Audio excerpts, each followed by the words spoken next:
ನಾವಂತೂ ಭಾವಿಸ್ತಾ ಇದ್ದೀವಿ. ಯಾದಗಿರಿಯಿಂದ ಬಂದಿದ್ದೀವಿ ನಾವು.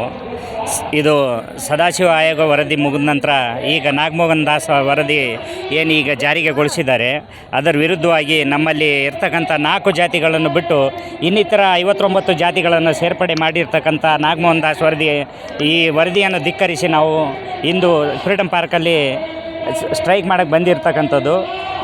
ಇದನ್ನು ಆದಷ್ಟು ಬೇಗ ತೆಗಿಬೇಕಂತ ನಾವು ಸರ್ಕಾರದಲ್ಲಿ ಮನವಿ ಮಾಡ್ತಾಯಿದ್ದೀವಿ.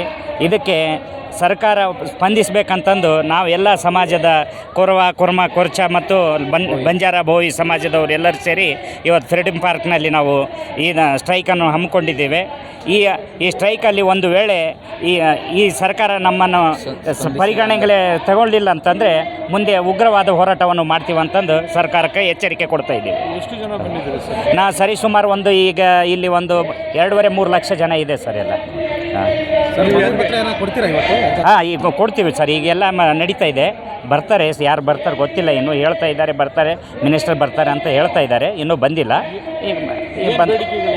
ಬೇಡಿಕೆಗಳಂದರೆ ಸರ್, ನಮಗೆ ಮೊದಲು ಹಿಂದಿನ ಸರ್ಕಾರ ಇರ್ತಕ್ಕಂಥ BJP ಸರ್ಕಾರದಲ್ಲಿ 4.5% ನಮ್ಮನ್ನ ಕೊಟ್ಟಿದ್ದರು. ಈ ಸರ್ಕಾರದಲ್ಲಿ 5% ಮಾಡಿ 59 ಜಾತಿಗಳನ್ನು ಸೇರ್ಪಡೆ ಮಾಡಿ ನಮ್ಮನ್ನು ಕೊಲೆ ಮಾಡೋ ಕೆಲಸ ಮಾಡ್ತಾ ಇದ್ದಾರೆ, ಕಗ್ಗೊಲೆ ಮಾಡೋ ಕೆಲಸ ಮಾಡ್ತಾ ಇದ್ದಾರೆ.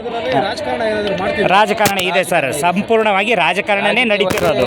ನಮ್ಮಲ್ಲಿ ಇನ್ನೊಂದೇನಂತಂದರೆ, ನಮ್ಮಲ್ಲಿ ಇರ್ತಕ್ಕಂಥ ನಮ್ಮ ಸಮಾಜದಲ್ಲಿ ಇರ್ತಕ್ಕಂಥ ಯಾರೇ ಒಬ್ಬ ಮಿನಿಸ್ಟ್ರುಗಳು ಇಲ್ಲ. ಅಲ್ಲಿ ಇರ್ತಕ್ಕಂಥ ಎಲ್ಲ ಎಡಬಲ್ಲ ಮಿನಿಸ್ಟ್ರುಗಳು ಅವ್ರ ರಾಜಕೀಯ ಒತ್ತಡದಿಂದನೇ ಇದೆಲ್ಲ ನಡೀತಿರ್ತಕ್ಕಂಥದ್ದು.